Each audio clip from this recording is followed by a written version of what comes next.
Audio Jungle.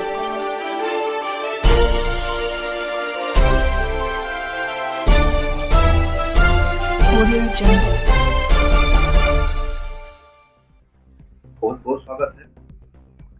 स्वीकार है, स्वागत स्वीकार। जी ये बताइए कुछ महाभारत के बारे में कुछ स्वीकार है कुछ बताएं। महाभारत रामायण के पश्चात महाभारत की रचना हुई है। रामायण और महाभारत ये दोनों ऐतिहासिक काव्य हैं। रामायण में त्रेता युगीन भगवान राम का वर्णन किया गया है, तो महाभारत में द्वापर युगीन श्री कृष्ण, पांडव और कौरवों का इतिहास वर्णित है। महाभारत के रचनाकार महर्षि वेदव्यास कृष्ण भगवान हैं। महर्षि ने महाभारत की रचना की। महाभारत के बारे में बताया जाता है कि इसकी रचना 3 चरणों में हुई।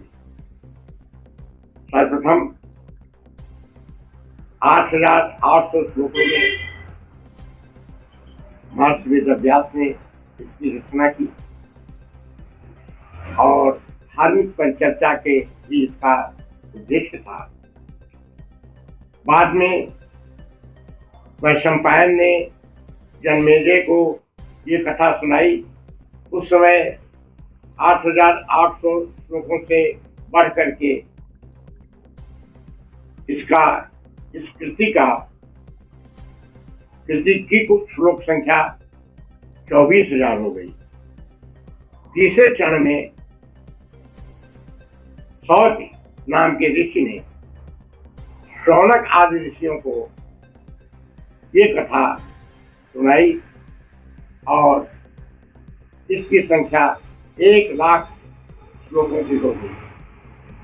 सौत ने महर्षि शौनक आदि ऋषियों को वहां पर हुए यज्ञ में इस कथा को सुनाया। तो कहने का तात्पर्य यह है कि महाभारत का यह स्वरूप हमें 1,00,000 श्लोकों का मिलता है और ये महर्षि वेदव्यास की कृति मानी जाती है। महाभारत की रचना कब हुई, इसके बारे में विद्वानों का अभिमत है कि 1,00,000 श्लोकों वाला वर्तमान महाभारत ईस्वी पूर्व प्रथम शताब्दी ईस्वी पूर्व की रचना है। वैसे पंचम शताब्दी में रामायण के उपरांत महाभारत की रचना हुई। उस समय इसमें 8,800 श्लोक थे। बाद में 24,000 श्लोक की ये रचना तृतीय शताब्दी ईसा पूर्व तक हो चुकी थी और वर्तमान स्वरूप इसका 1,00,000 श्लोकों वाला निश्चित रूप से प्रथम शताब्दी ईस्वी पूर्व का है, ये माना जाता है। महाभारत का स्वरूप 18 पर्वों का है। इन 18 पर्वों में भगवान श्री कृष्ण की कथा, उनका जन्म, कौरवों और पांडवों का विरुद्ध एक दूसरे के होना, दुर्योधन की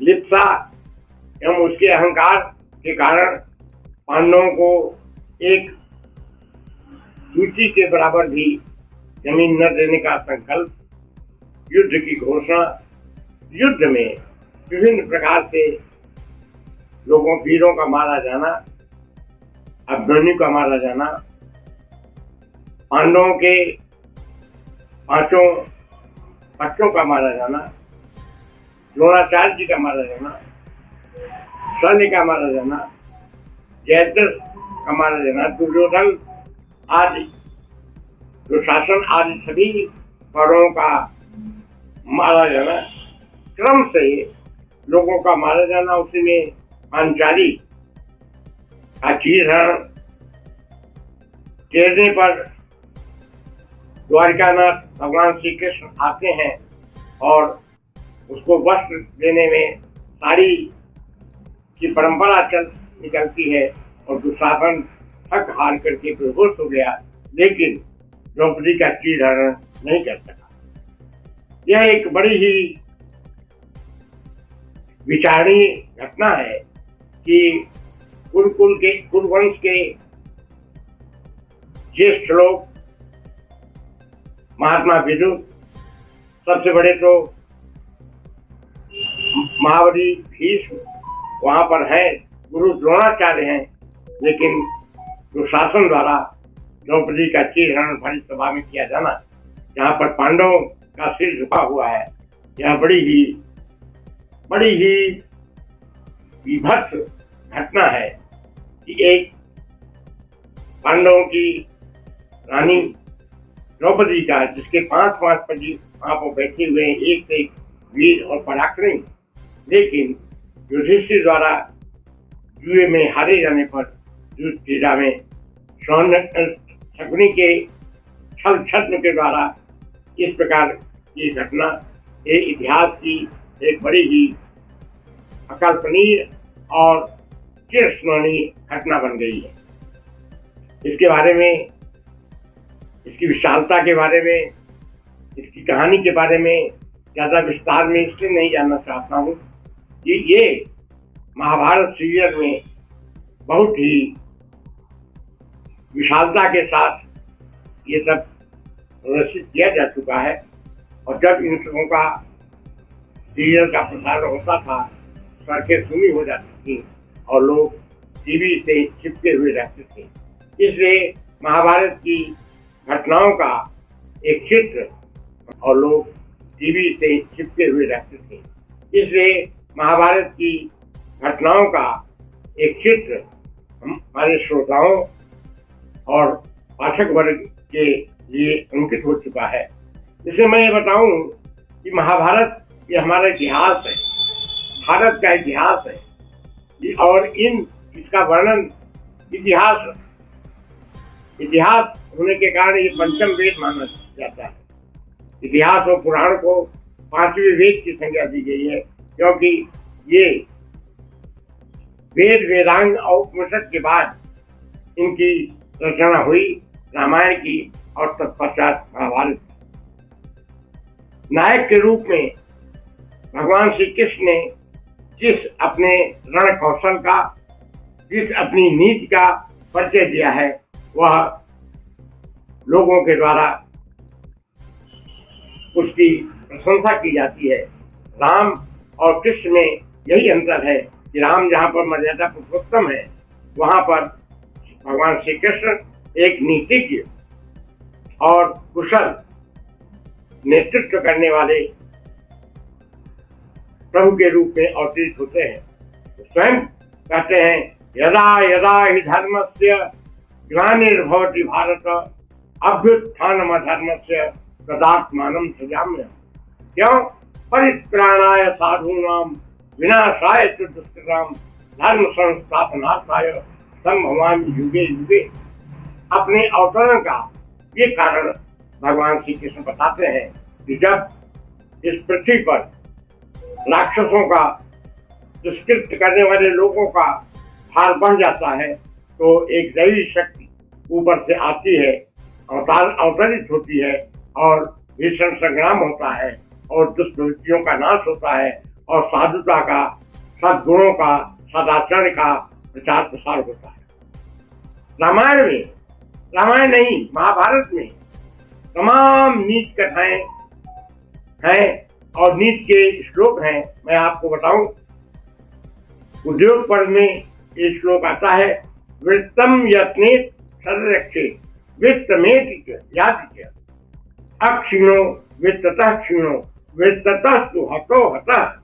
वित्तम यत्नेत संरक्षित, आदमी को अपने व्यवहार की प्रयास पूर्वक रक्षा करनी चाहिए। वित्तम एक याति, धन तो आता है और जाता है, धन का आवागमन होता रहता है, कभी धन है कभी नहीं है, लेकिन वृत्त, अपना व्यवहार, ये हर समय सुरक्षित रखना चाहिए, प्रशंसनीय रखना चाहिए, लोगों के साथ सद्व्यवहार करना चाहिए। वह एक स्थायी गुण होता है। धन तो आता है और जाता है। कहते हैं अक्षीणो वित्ततः क्षीणो। अगर आदमी धन से रहित है तो वो निर्धन नहीं है। वित्ततः तो हतो हत। लेकिन जो व्यवहार से चूक जाता है, उसका व्यवहार का मारा हुआ आदमी मारा हुआ माना जाता है। फिर वह निर्गुणी माना जाता है, गुणहीन माना जाता है, जिसके पास व्यवहार नहीं। इसी आशय का श्लोक है, अधमा धनमिच्छन्ति धनम मानम च मध्यमा। अधम जो तुच्छ प्रकृति के लोग हैं वो केवल धन की कामना करते हैं। जो मध्यम श्रेणी के लोग हैं वो धन की और सम्मान की दोनों की कामना करते हैं। उत्तमा मानमिच्छन्ति, लेकिन श्रेष्ठ व्यक्तित्व वाले व्यक्ति केवल सम्मान की कामना करते हैं। मानम ही महताम धनम, सम्मान ही महापुरुषों का धन है, वही उनका धन है।